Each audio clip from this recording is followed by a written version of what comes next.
সম্প্রতি সোশ্যাল মিডিয়ায় ছড়িয়ে পড়া কিছু ছবিকে ঘিরে শুরু হয়েছে ব্যাপক আলোচনা।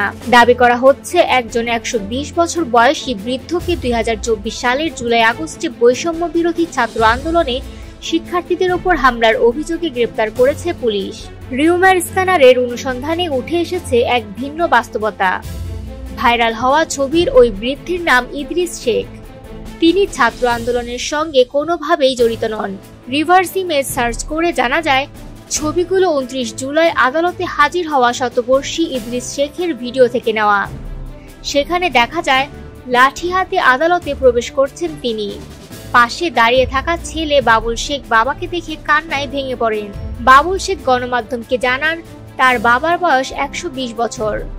বহু বছর আগে একটি খুনের মামলায় তাকে জড়ানো হয়েছিল এবং সেই মামলার বোঝা আজও টানছেন তিনি। ঘটনাটি 2003 সালের। মাদারীপুরের রাজৈরের শেখেরটেক এলাকায় ইউনিয়ন পরিষদ নির্বাচনকে কেন্দ্র করে সংঘর্ষে নিহত হন সৈয়দ আলী ও সুলেমান মোল্লা। এই ঘটনায় দায়ের হওয়া মামলায় ইদ্রিস শেখ সহ 30 জনের বিরুদ্ধে অভিযোগ গঠিত হয়। দীর্ঘ বিচার প্রক্রিয়ার পর 2015 সালে আদালতের রায়ে 4 জনকে মৃত্যুদণ্ড, 1 জনকে যাবজ্জীবন এবং ইদ্রিস শেখ সহ 9 জনকে 10 বছরের কারাদণ্ড দেওয়া হয়। 120 বছর বয়সী ইদ্রিস শেখকে গ্রেপ্তারের যে তথ্য ছড়ানো হচ্ছে তা ছাত্র আন্দোলনের সঙ্গে কোনো সম্পর্ক নেই। এটি 2003 সালের একটি হত্যা মামলার রায়ের ফল।